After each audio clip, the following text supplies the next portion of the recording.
Why does the Bible have David collecting foreskins for King Saul? Hey, I'm Jordan, and this is Bible and Archaeology. This is one of those weird stories that people usually have questions on.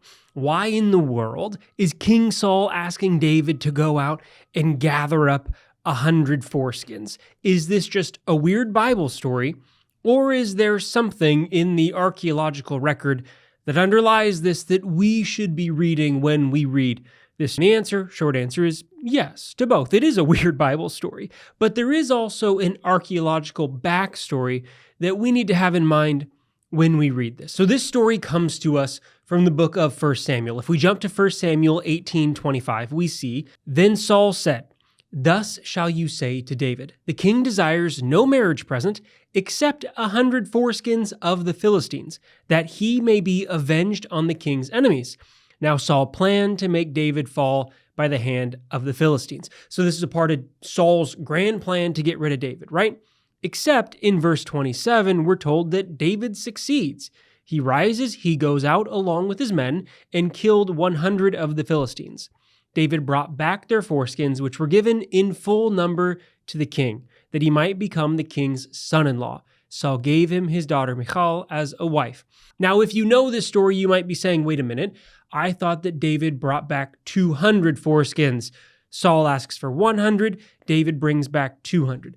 The Masoretic text does have 200 here, but the Septuagint has 100. And the reason why translations like this one from the NRSV opt for 100 is because we have another reference to this story in 2 Samuel 3:14, which also lists 100. And so 100 is probably the original number that was inflated to 200 to make David's actions seem more heroic. The more foreskins you can bring, the better of a warrior you are. So is this weird? Sure.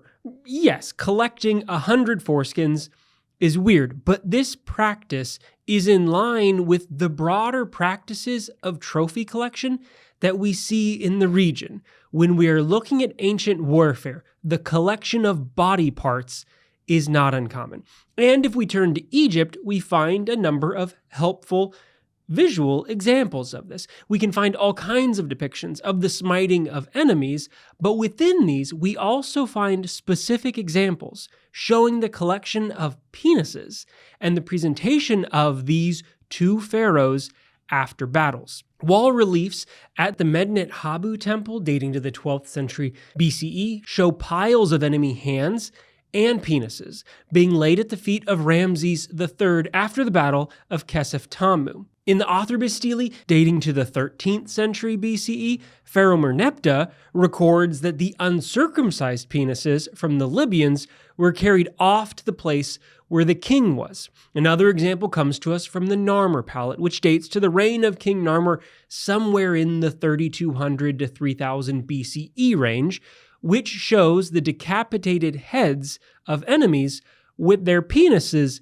sitting on top of their heads. Now, while this practice of hand and penis collection, but most often hand collection, is known from tomb inscriptions from warriors and inscriptions like these, it's something that until 2011, we didn't have solid archaeological evidence for. Because while we have these types of reliefs, this is royal propaganda. They're telling you this grand story of their success. But what we haven't had is evidence of the body parts, in part because the body parts are things that are going to decay. But in 2011, the severed right hands of 12 individuals were found in 3 different pits within a courtyard in front of a throne room of the 15th dynasty Hyksos Palace at Avaris. This provided for the first time physical evidence for these images. So if we cycle back to David, in this context, we should read Saul's request to David as something in line with the requests of the pharaohs. You ask your warriors to go out and do something and bring back a body part like this to show success. This is why David engages the activity without questioning it. These are the kinds of trophies, as shocking as they are, that were a part of the trophy system. And this is also something that shouldn't surprise us with David. The chapter before this, David is supposed to have cut off the head of Goliath. David is also reported to cut off the hands and feet of 2 Israelites who killed one of Saul's kids after David has them killed, of course. And we should also point out a report from Judges chapter 1 that the Israelites cut off the thumbs and big toes of a king named Adoni-Bezek when they capture him, a king who is reported to cut off the toes and thumbs of 70 other kings. So this type of trophy collection system and cutting off of hands is something that we see in a variety of places in the text. So why is David collecting foreskins in 1 Samuel 18? Is it just because Saul wants him to die? Well, yeah, in part. Saul wants him to die, sure. That's why he's making him go into battle. But the collection of the foreskins, or maybe the penises altogether, depending on how carefully you think David is acting, wasn't that uncommon, because David sees this likely as a part of this war trophy system, just like we see from the Egyptian depictions.